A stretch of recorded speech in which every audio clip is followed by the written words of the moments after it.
Hello, I'm Clare Macrae. Welcome to my talk on testing legacy C++ code with the approval tests library.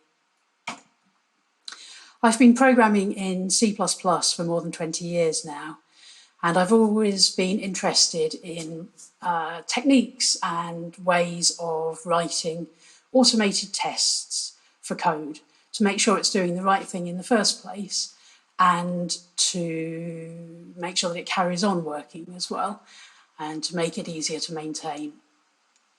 Over that time, I've worked on quite a variety of legacy code, a lot of which I was the original author of myself. And in recent years, I've become much more interested in how to help test code that perhaps you didn't write or perhaps you're no longer familiar with, and to learn how to add tests and to maintain and refactor that sort of code effectively. Last year, I became an independent consultant so I could focus more on this area, predominantly on learning, but also sharing what I learn as well. And so I'm really excited to have this opportunity to do some of that knowledge sharing. The links on this slide are repeated at the end, so don't worry if you catch them at this point. My goal for today is to try and share the feeling of using approval tests and of using it well, to give you a sense of the power of what you can do with this deceptively simple library. About 3 years ago, I saw a tweet from Llewellyn Falco, who is the creator of the approval tests framework, the approval tests approach to testing. And he was asking for help in adding a Google test port of the C++ implementation of approval tests, which wasn't really used at all at that point. It was, didn't support any mainstream test frameworks. So I volunteered, never having met Llewellyn before, and I learned a lot about pair programming remotely. I've learned a huge amount about testing, and I've learned a lot about the ideas behind approval tests and how to use them well. If you haven't seen approval tests before, if you aren't familiar with what they do, I love this very simple definition. They allow you to verify a chunk of something, a chunk of output, in a single operation, as opposed to writing lots of small test assertions. So that might be a file, it might be an object, it might be a container. It's very flexible. If you could save questions in the chat until the end, that would be great, and I'll answer them all at the end. So let's actually look at some code. Let's get started with approval tests. So I'm going to run this test and then talk through it.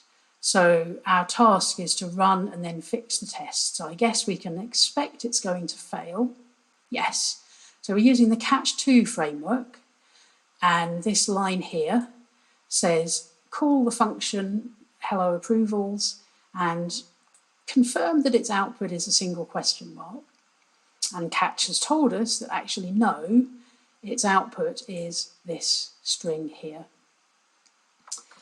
So some people may be familiar with the idea of writing the code first and writing tests afterwards and just capturing the current behaviour. If you've inherited some code, that may actually be the best that you can do to record what it currently does. And our test now passed, so exit code 0. You might also use it if you've inherited some code to explore and to find out what the code is doing. So that's kind of a very simple form of approving, where we're copying and pasting the result into the test source code. Let's go on and look at our next example. So our next step is to test this hello poetry function. So let's do that. Let's activate that code.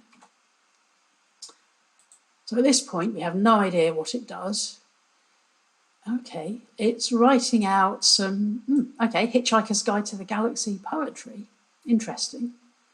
So we could at this point copy and paste the output and paste it into the source code, but we'd have to fight with new line characters and quotes and things like that, which would be quite messy and we'd end up with something that pretty much duplicates the implementation.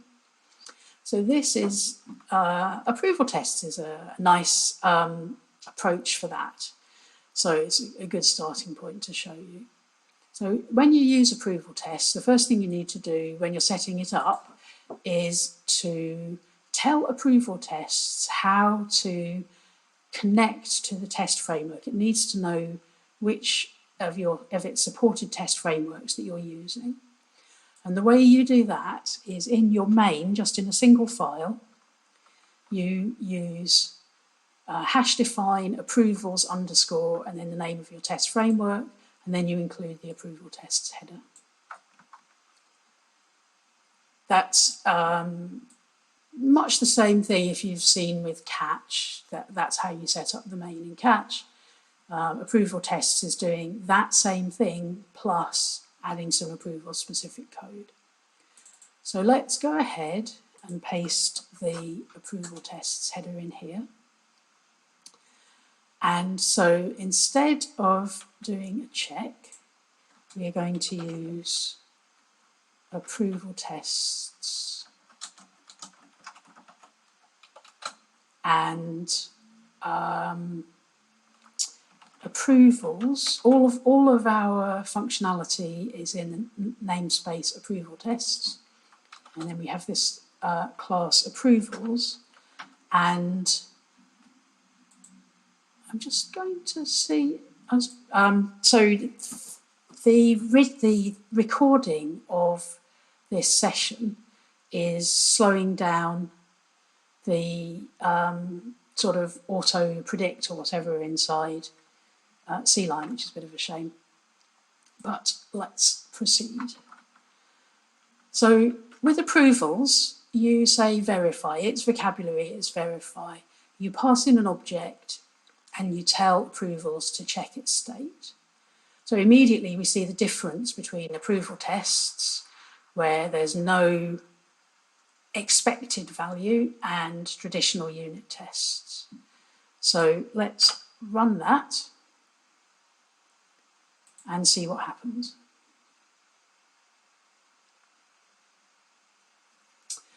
So two things happened.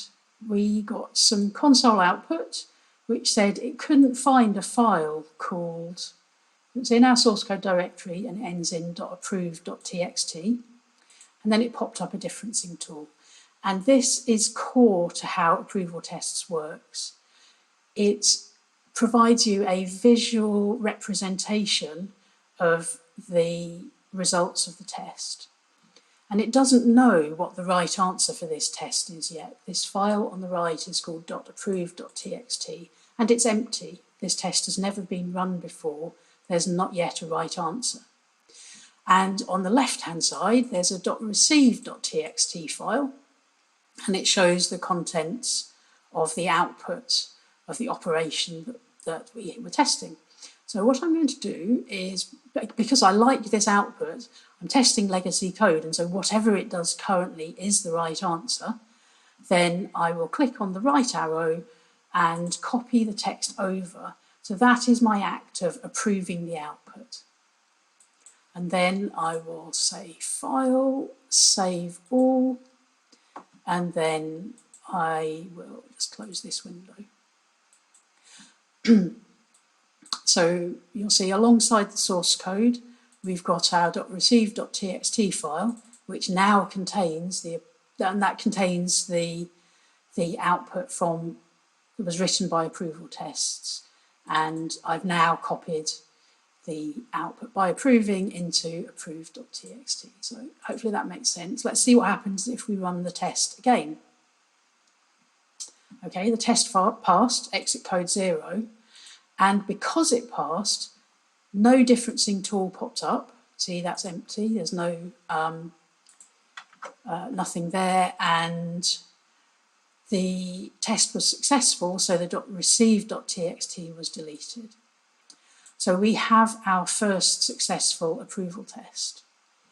And at this point, I would normally go ahead and commit those two files into version control, and I would tell my version control to ignore star.receive.txt received.star files. We never want to check in the received files.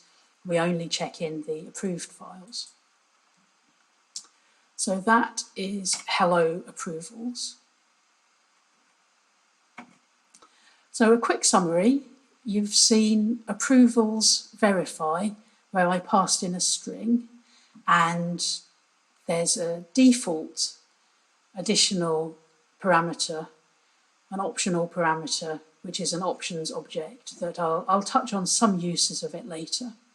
Everything is in the namespace approval tests, and I haven't mentioned it yet, but although I haven't shown you it, just to let you know that as well as the various overloads of verify, for passing in objects and lambdas and things like that, there is also a verify all set of methods that you can use with containers and iterator ranges and things like that.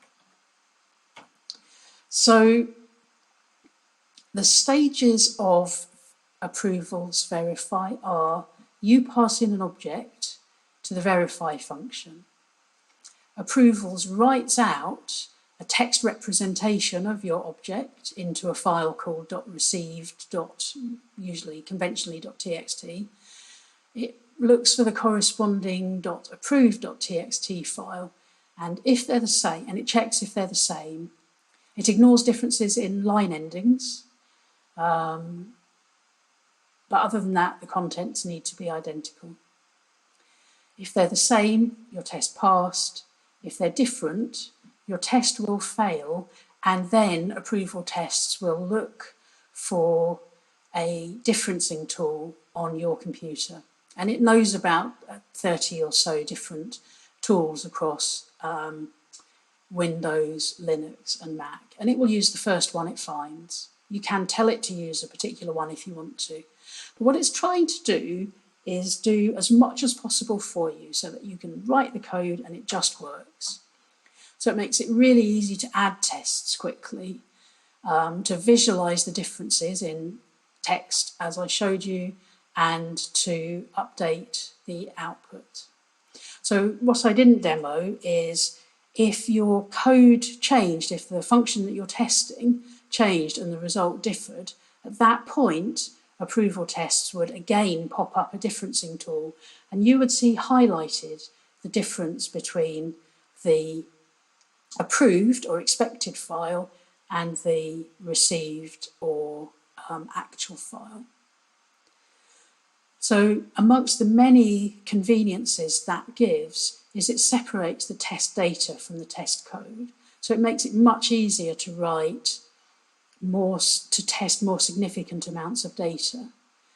It stops your code, test code, being cluttered up with lots of details, and you can choose the file format that it stores. You can write the data as, for example, XML files or JSON files, and then those separate files, when you diff them, your diffing tool will probably give you syntax highlighting. So I really like that separation, the test code from the test data. It's easy to set up, it finds tools automatically, and it has a sensible naming convention. So it will put the output files in the same directory by default as where your test file, your source code of your test is, and then the file name will begin with the test file name. So if it was teststuff.cpp, this will be teststuff, and then according to the test framework, the name that you gave your test will be the next bit of the name, and then .approved.txt or .received.txt. All of those components of the name are customizable. That's just what it does out of the box, so it just works. These are the test frameworks that we support, Catch2 and DocTest, which is very similar to Catch2. Its builds are a bit faster. It's less capable than Catch2, but catching up fast, no pun intended. The Google Test Framework and Boost Test Framework are the other two big ones. And then a newer one, which is C++20 only, boost.ut. It's easy to add support for extra test frameworks. So if there's a test framework that you would like to see supported, drop us a line, get in touch, and let us know about the framework, and we can show you how to do it, or we can pair with you to implement it. So obviously my first example was very fictional and very contrived. So let's move on to a different example, which is a better simulation of legacy code. So I will just close the previous example. Let's go on to run Gilded Rose. So Gilded Rose is a kata, a practice exercise set up by Emily Bache. It's meant to simulate working on legacy code and legacy code that doesn't have tests. So the idea behind the Gilded Rose exercise is that, first of all, you practice getting good test coverage, measuring the test coverage, and then improving it, and then you refactor the code and add a new feature. I'm just going to do the test part, though, in this exercise. So let me quickly turn on measuring of test coverage, which will slow down our builds a bit. So I mostly have this turned off for these demos, but let's get that going. And whilst CMake is rerunning, I'll tell you a little bit about the code that we're using here. So we have this class called item, and what an item stores is 3 values: a name, a cell in value, and a quality value.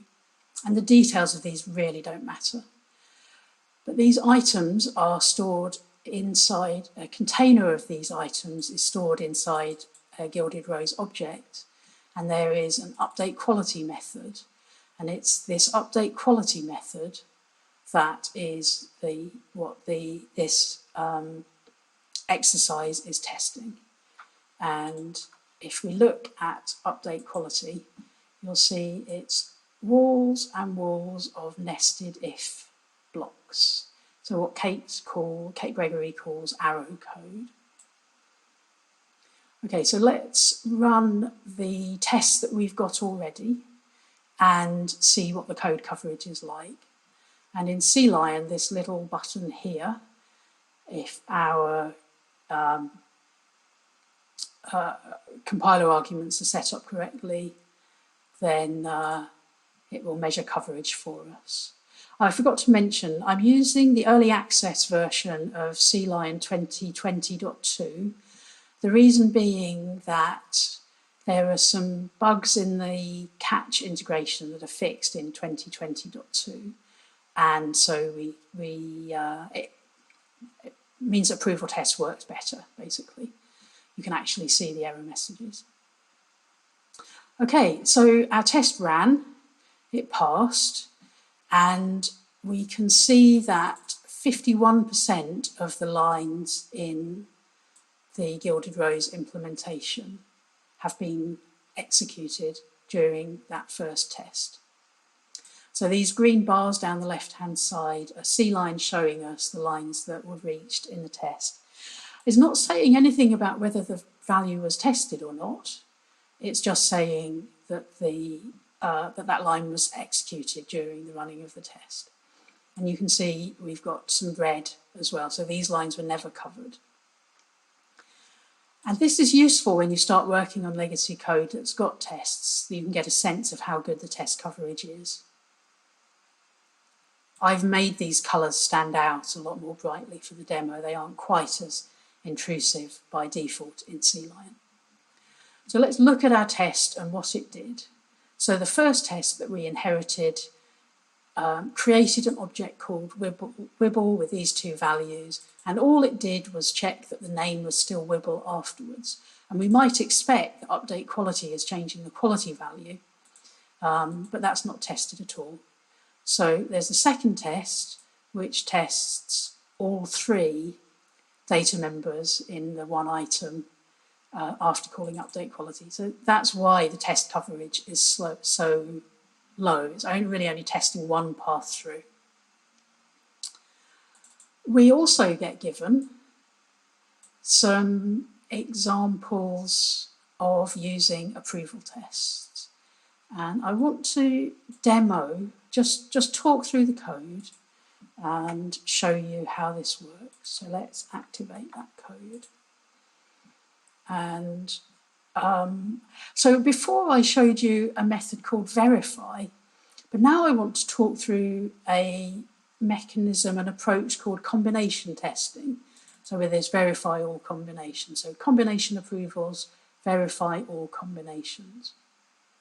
Just to mention that to keep the code short, we are using the namespace approval tests. So we don't have to type that here. And verify all combinations is useful when the code that you're testing has multiple inputs. And it allows you to very quickly cover a wide variety of combinations of those inputs. So I mentioned that items contain a string, an int, and an int. And what we've got here is containers. So we're saying test that update quality function with each of these names, each of these cell-in values, and each of these qualities. And we're just going to call a helper function that does the work of creating the item object and then doing the update. So that's our lambda. It takes a single name value. So it basically takes one value from each of these containers, and this is what we want to do to act on it. And then we pass in the values. So let's run that and see what happens. So remember that the test coverage was 51% before. So it's now an approval test, and it's our first run, so this pops up. And you can see with those 3 containers, we got 9 test cases. A set for each of the string values, the middle value doesn't change, and then a set for each of the last container. So let's approve that and save and quit the differencing tool. So our test is now passing, and now I'll run and get the updated code coverage. And you can see that CLion is telling us now that every line of gilded rose.cc is covered. And we could perhaps relax at this point and think we're ready to move on. But I just wanted to point out that many of the if conditions don't have an else block. And that means that whereas we know that this else block was covered, we don't know whether this condition being false would have been covered by the tests. And that's called branch coverage, when we find out not just whether a line was covered, but whether each condition was covered. And it takes a little while to set that up, so I'm just going to show you the results from a previous run of that. And at the moment, CLion doesn't show branch coverage, and so I'm using lcov to generate a report that shows us. And so with the test that I ran just now, it confirms that we get 100% line coverage, but it says that only 75% of the conditions are covered.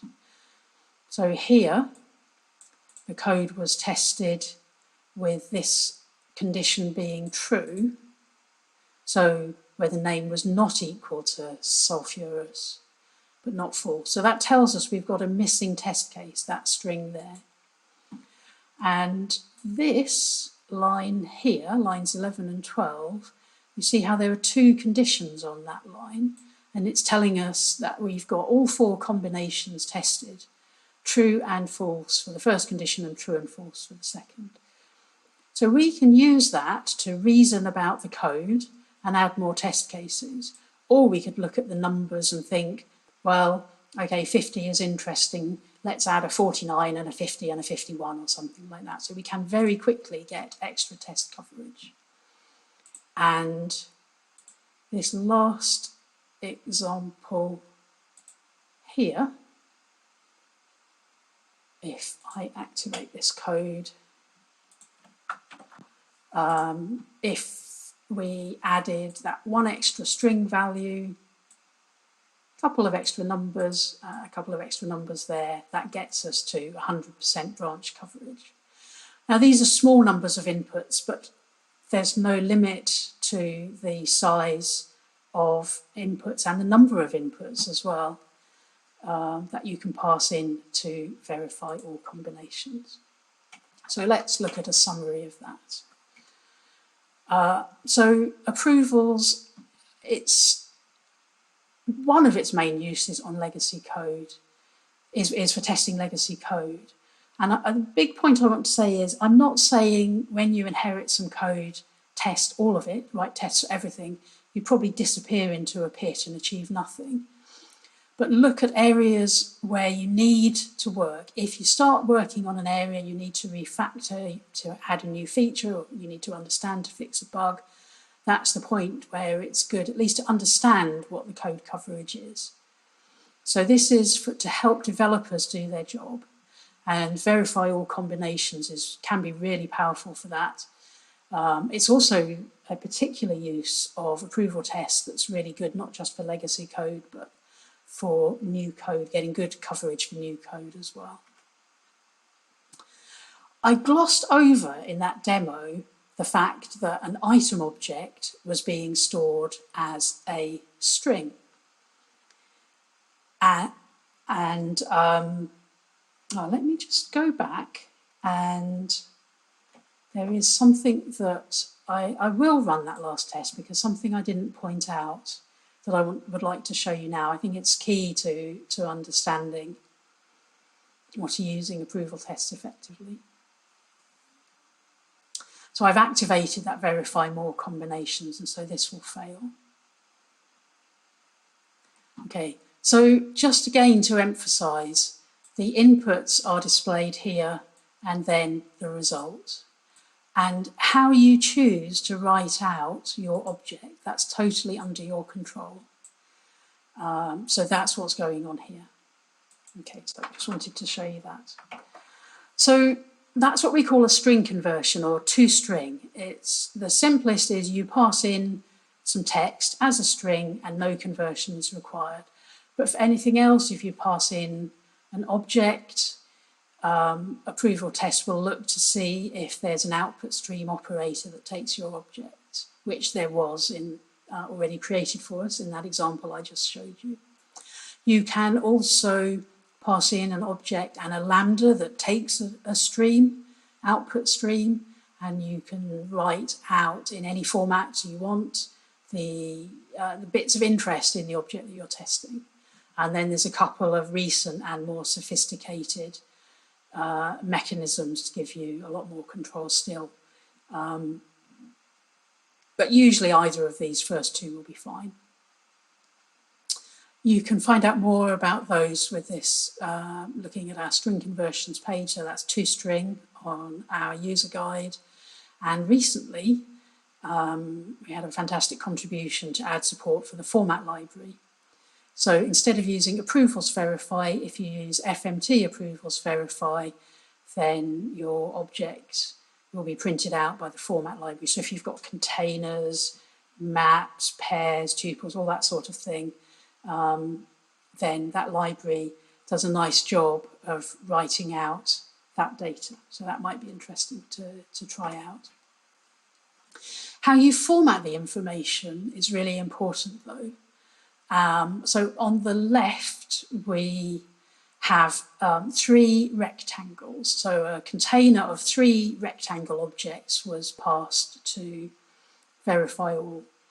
And the numbers, the indices were written out, and X, Y, width and height. Here's a different way on the right-hand side of formatting that same information. And you can see this is done to be aligned for glanceability. so that you can see immediately if numbers differ, which numbers differ.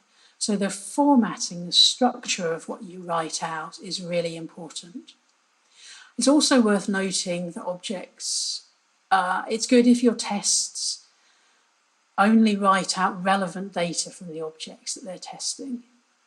You want to make it so that if there's a test failure, your future self or a future colleague will see enough information in the output to understand the nature of the change. And of course, you want the output to be consistent between runs, so don't store pointers, random numbers, times and dates and things. We have a page full of advice on how to design your string contents well. Now, I just mentioned that you should try and make your output deterministic, but what if you can't? Let's look at that.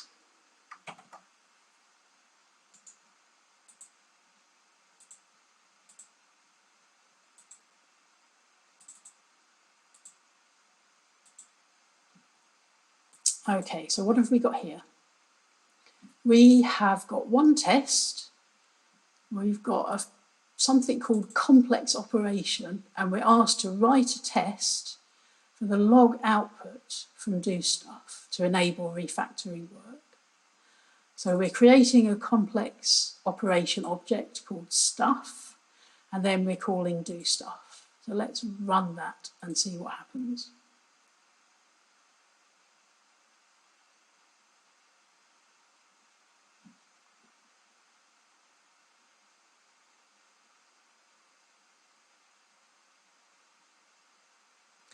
The builds are noticeably slower at the moment on this. It's a pretty fast Mac, and that's because I'm running software that's recording the webcam view and the screen view to record this talk, and it's really having quite an impact on the performance of the machine.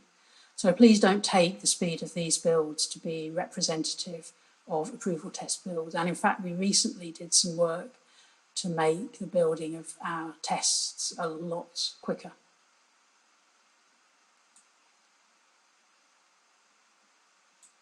But I do know that this stays stationary for a while and then suddenly starts moving, so I'm going to stick with it.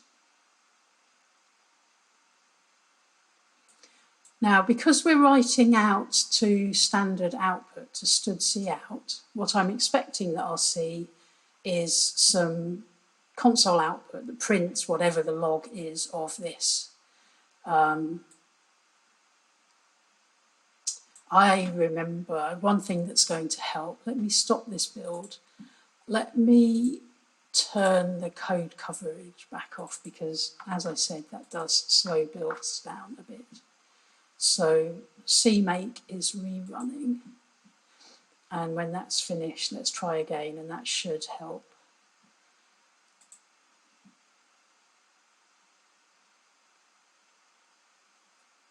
Okay, well, it's still slower than it should be, but it's better. Okay. So there are no tests here. All we're getting is the console output. And it might be, if we're testing legacy code, that this is the best starting point that we have if we're going to do some refactoring. If we save the log and we make sure that we don't accidentally miss a step out or do something in a different order. So we're being asked to test that output. And so that doesn't exactly fit with how approval tests works, in that there isn't really an object to verify, but we do have capability for that. And what we're going to do is write some code here, which I'll now talk through. So essentially what we want to do is, instead of sending the output to the console, we want to send it to a file, and then we can track the contents of that file over time. And in order to write the file, we need to know what to call it. Well, I can use approval test's naming capability to say, get me the name that you would use for the received file. And I want to use the file extension .log in this case. Then we're going to open an output file stream for that file name. And then instead of do stuff to standard output, to the console, we're going to write it to the stream, in other words, to that file. And then when the stream object goes out of scope, the buffer will be flushed, the file will be updated on disk. And now we use a different approval tests method.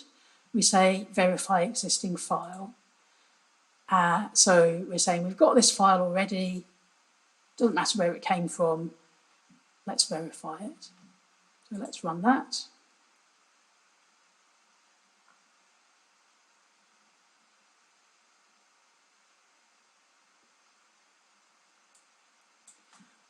And so if we look at the folder contents on the left-hand side here, okay, so we've got our received file. So let's deal with this first of all.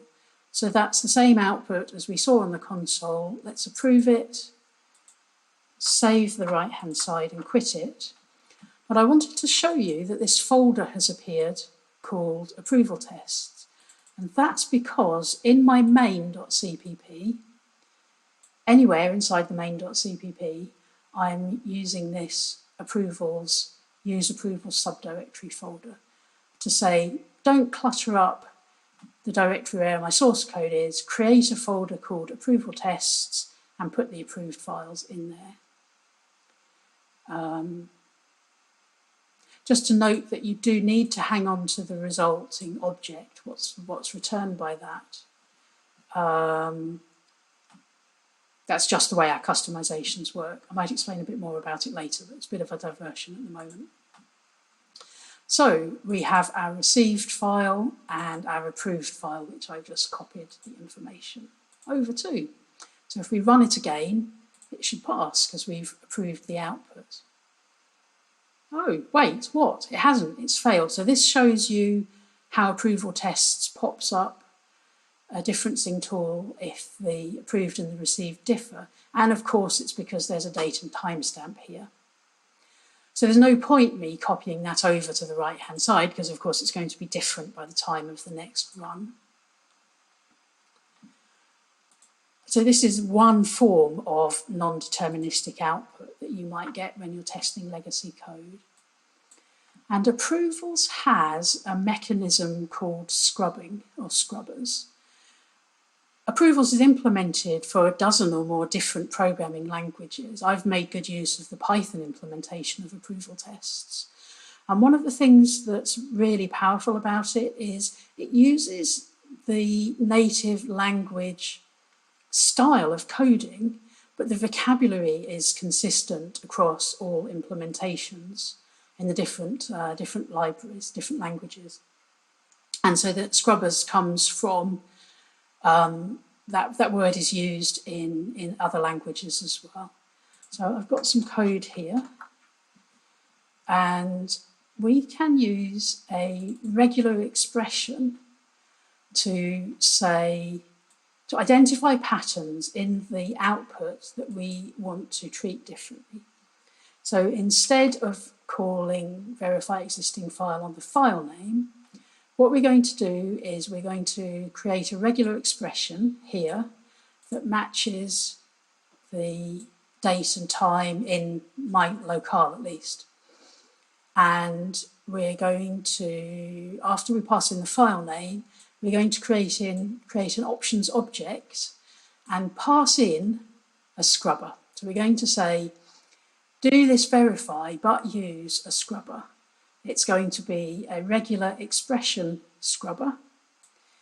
The regular expression is what we've got on line 38, and any matches for that regular expression or regex, we are going to replace with a date and time, some fixed placeholder text. So let's run that and see what happens.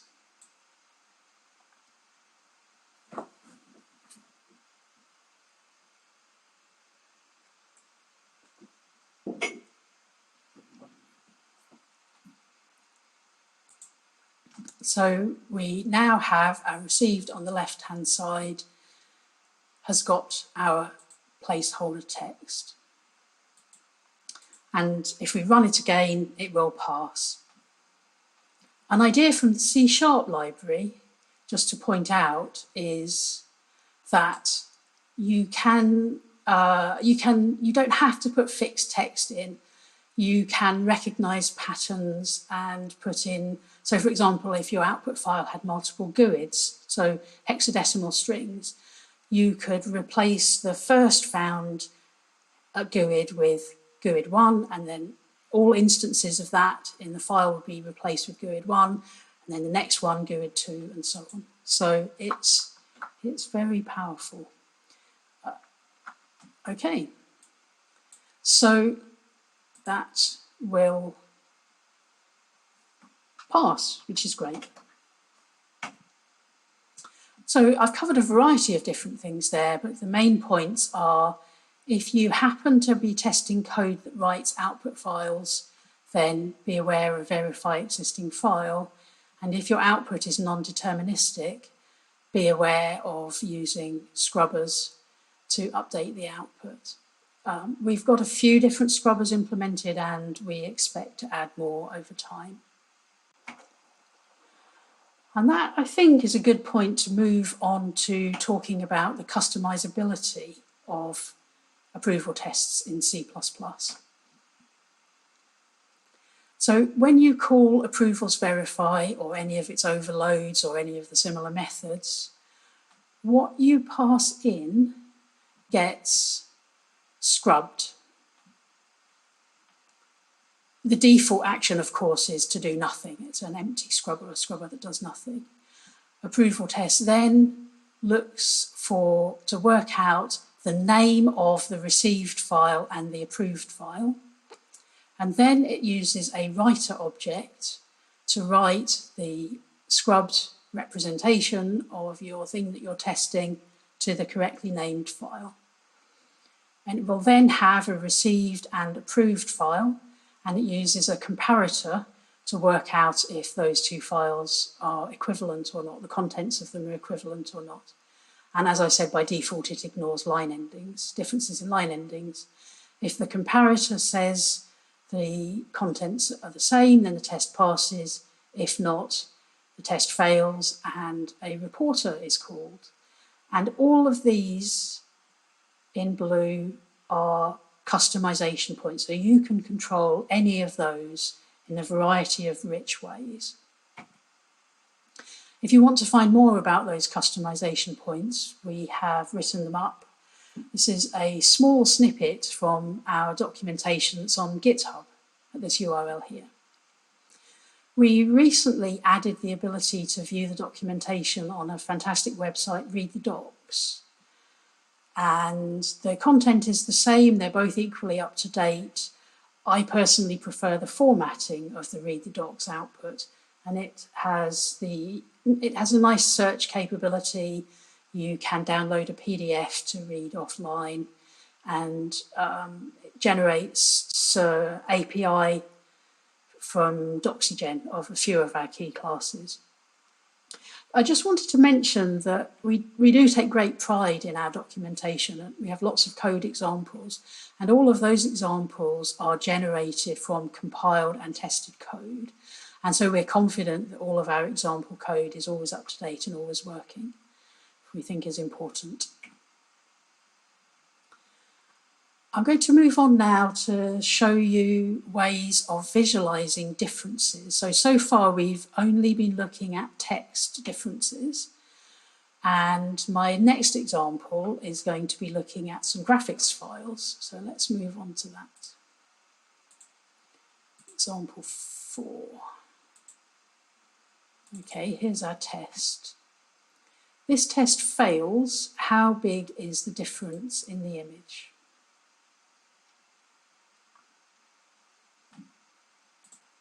Okay, so, well, there is one difference. Line 98 appears to be the only difference. I can tell Araxis merge to wrap the line so we can see where the difference is. Wow, it's a long line. And the only difference is right at the end of it. So I've got no idea in an SVG file whether that matters or not. So let's see if we can explore it and work out how. So I previously wrote a reporter called SVG reporter, which I'll explain in a minute, but I would like to demonstrate it first. So we're going to pass in an options object, and you can see we can tell it to use reporters, scrubbers, and we can also change some aspects of file storage as well. So I could call with reporter, but actually I'm just going to supply one in the constructor. So now if there's a test failure, then approval tests will open this SVG reporter instead. So let's try that out. So we still get the test failure. We still get Araxis merge popping up, but also we have got the Beyond Compare tool popping up as well. I should mention that Araxis merge and Beyond Compare are both commercial tools. I do a lot of diffing, they're not expensive. I've chosen to buy these tools, but we support many free and open source diffing tools as well. And so on the right we have our approved, on the left we have our received, and Beyond Compare is saying there are important differences. So let's zoom in and see if we can see. Okay, so down the bottom we're seeing the difference, and you might be able to see some red here. Let me zoom in a little bit more. So we've got some red there and some couple of pixel dots there, and we can see the differences in values, and there are tiny, tiny differences in a few of those. So we might say, actually, that's such a small difference, it doesn't matter, and we'll keep that change. Or we might say, no, it's critical that that doesn't change. We need to go back and look at whatever refactoring or change was made and fix the output. So how did SVG Reporter work? It implements the reporter interface, which has a method. So we need to provide a method report that takes a received file and an approved file. And in this particular case, what I'm doing is I'm taking my two SVG files, those text files, and I'm converting them to PNG file format, the graphics file format, and getting the name of the saved PNG files. And I am going to use the Beyond Compare reporter. So this is how you select one of the pre-supplied reporters, the pre-supported reporters. You look in the namespace for the platform you're on and look and see which reporters we support. Beyond Compare is supported. So I can create a Beyond Compare reporter and tell it to report the differences between the received PNG and the approved PNG. And that is why Beyond Compare popped up. And then we go on and also use the default reporter. So if we want to use whatever is the one that's just found first, that's a diff reporter. And then we say, please report the difference between the two text files as well. And I happen to be using Inkscape to do the conversion, the file format, image conversion. So that's it. So by showing you an example of a custom reporter and a way to visualize the differences, in this case of a text file, I'm hoping to give you ideas so that if you have something that's hard to interpret, you can perhaps look at different representations to help you understand. So let's go back to the slides. So custom reporters can help you understand failures. You can control which of the built-in reporters are used as well. And the idea is to make it easy to visualize the differences that represent test failures. In this particular case, I wouldn't bother version controlling the PNG files.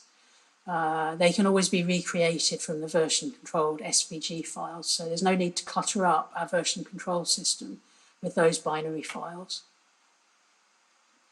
Now onto my last example, which is testing GUIs, graphical user interface frameworks.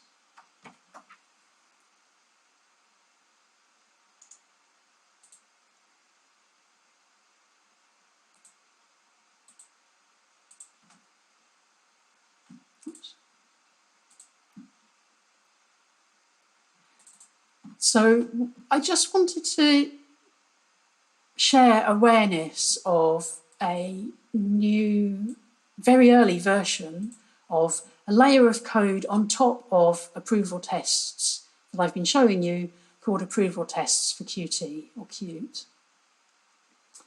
And at the moment, we support verifying of Q image objects and table widgets, table views, in fact, Q table views.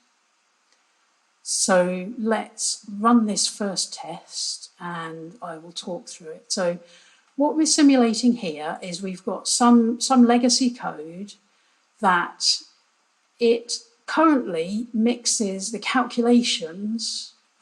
The code for doing the calculating is mixed in with the code that puts the results of the calculation into some table widget.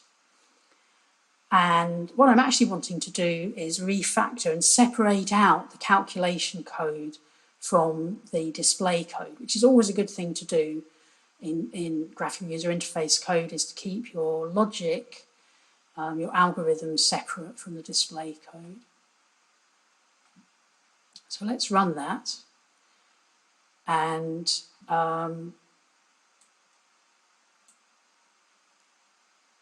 you get the expected test failure.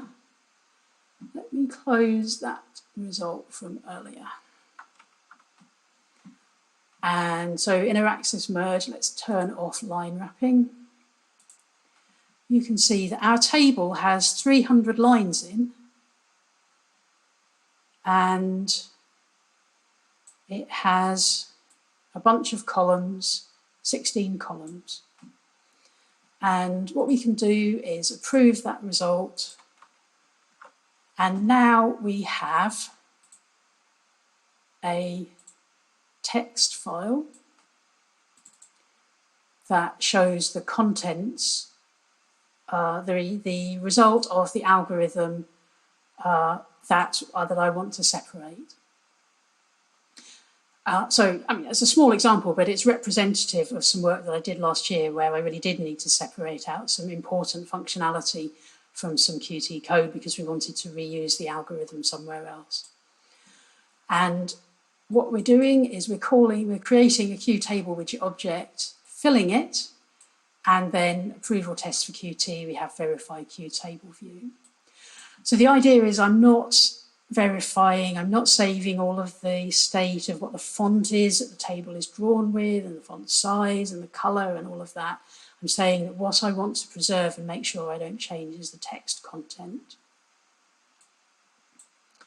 We also have the ability to approve Q images. Now, I wouldn't normally recommend that you write lots of tests of image files representing the widgets in your application, unless perhaps it's really core functionality, or maybe you're doing some refactoring and you don't want to keep the approval, the image files in version control, but over a short period of time you want to make sure that the results don't change. So I'm asked to run this and understand the output.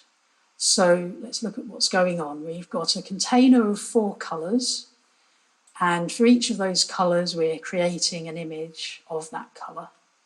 And then we're calling verify Q image, so let's run that. So we might expect that 4 output files will pop up. Let's see. We've only got 1 output file, and it's red. And the right-hand side says unable to load the image. It may not be in one of the supported image formats. What's happening here is approval test knows nothing about creating an empty PNG file. So what it's created is a corrupt file. So what's interesting though is we've only got one file written out. And in fact, what happened is that the same output file name was used for each of these colours. And so 4 files were written, 4 images were written, but they were each written overwrote the previous one. And we do have some documentation. So I suppose the general point here is to say you need to be aware if you want to test multiple different files within one test case, or you're testing some functionality that writes out multiple different files, you have to do something to make sure that each of those tests, each of your files gets a separate name. And in Catch 2, the way to do that is to create a scope and use section and give it a name. So let's use colour as our name. And let's run that again and see what happens.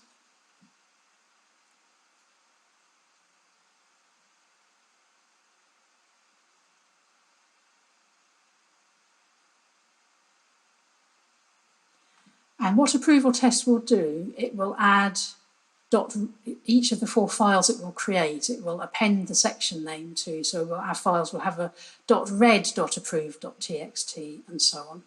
So let's check that. Okay, so we've now got 4 files, and we can see you've got .blue.approved.png, .blue.received. Well, that's fine, but still in neither this nor Beyond Compare do I have a way to copy images from left to right. So what we can do is say, rather than, we could do this by hand, we could copy the received to the approved for each of these files, but that's going to be really tedious. So let me delete the PNG files that we've already got written out. And let me show you how you can use a completely different directory structure that can be really useful for situations where your diffing tool can't copy changes over automatically. So what I'm going to do is I'm going to use a custom namer object. So let's go to the documentation.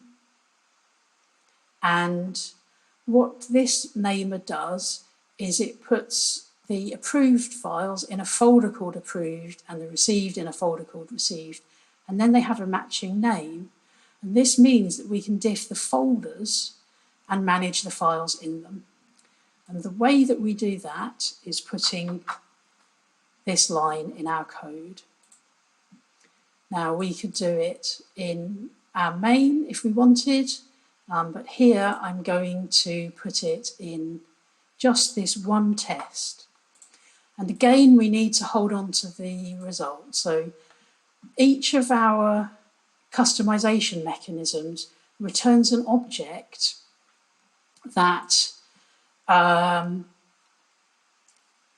if you're familiar with the RAII approach, it's an object that holds on to the initial state and reverts it at the end.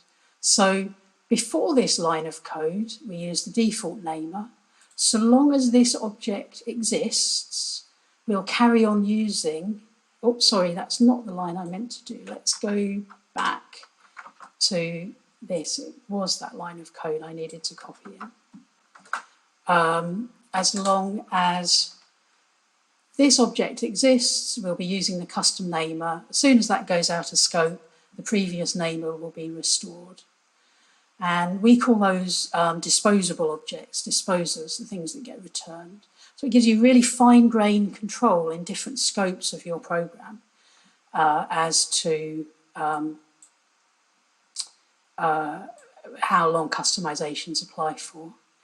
So my run just now without this code, recreated those files that I just deleted. So let's get rid of them again. And now you can see we've got the approved and the received side by side, and they're still different, but we can, for example, use the File Explorer to move the received files to the approved. And we'll just say overwrite them. We might also use a differencing tool that shows a nice representation of folders, contents of folders, and move them across. So for images in particular, I found this layout to be really, really useful. So just to let you know that we have this Qt testing framework, it is, I have to be honest, it's very early days. It only supports the Cat2 framework. And if there's any interest in it, if anyone tries it out and gives us feedback, then I will put some more time into it and develop it some more. One of the things it does, which is really nice, is it hooks into the Qt event loop, which is really important when you're writing testing code. A more general point with this test, though, be aware if you want to write multiple output files per test case, you need to make sure that your file names are unique, and we have documented a range of scenarios and mechanisms for doing that, depending on the test framework that you use. And it's worth being aware that you can put your approved and received files in folders side by side with matching file names. I think I haven't shown, but it's worth letting you know, I've shown how to use a custom reporter. Once your approved files are version controlled, you could save time, as long as you understand the consequences, and use the auto-approve reporter instead. And then you don't even have to manually approve. The new output file is overwritten, the approved, and then of course you go to your version control system and review any differences there. And I used that when I was creating hundreds and hundreds of images files many times over. And only a few of them were different. And so just seeing the differences in version control was really useful and really convenient. That annoyance that I mentioned about the image file not being valid, that is because approval tests for C++ doesn't understand about image files. And I just wanted to mention, if you're going to be doing a lot of this, it's worth being aware of a fantastic library created by Simon Kropp called Empty Files, which is a tiny amount of C# code, so not currently available to us in the C++ library. But what it does is it contains folders of tiny files that represent the smallest possible file in a variety of different formats that Simon was able to create. So there's a folder of image formats and of archive, compressed files, and various Office type documents as well. And if there's any interest, we could look at hooking up this to approval tests. And so it might say, I see you're creating a PNG, I'll copy in empty.png as the initial approved file. And that will just work more nicely. Having said that, okay, so a quick summary of testing GUI interfaces. Definitely try and separate small units of code. So if you've got an application with lots of widgets, don't try and test the behavior of the whole thing. Your application will be built up of individual widgets. Test the behavior of those individual widgets in code. Try and test behaviors and not appearance mainly. Testing appearance, saving screenshots, is fraught with difficulties when you get different outputs on different platforms, different screen resolutions. It's a last resort, really. And work on keeping the application logic separate from the GUI code. That's the URL for the Qt library. I wanted to also give a shout out to a library called Image Approvals, which uses approval tests, but it adds proper smart support for comparing images. and it understands it's got classes to represent the different aspects of images, and much smarter comparison of are two images the same or not. It's not quite yet released, but it already looks really, really nice. And if you seriously are going to be testing images with approval tests in C++, I would start by having a look at this library. So that is my those I think are the most useful starting points to let you be aware of, to show you how approval tests allows you to verify a chunk of output in one operation instead of writing lots of test assertions. It's easy and convenient to use. It's very powerful and customizable, and it basically just works. If you would like to know more about it, next Wednesday, Llewellyn Falco, the creator of approval tests, and I are giving a one-day workshop, a CppOnSea workshop, where we will go into a lot more detail and you will try it out in practice.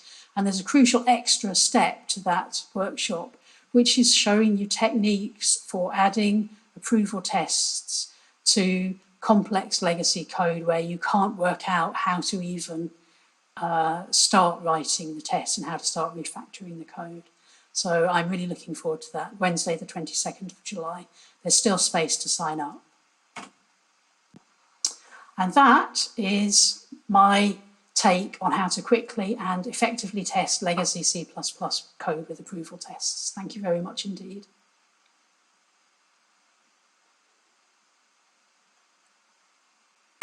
So I mentioned I would put links at the end. You'll find a link to all the references from this talk and a few other useful tips and links as well.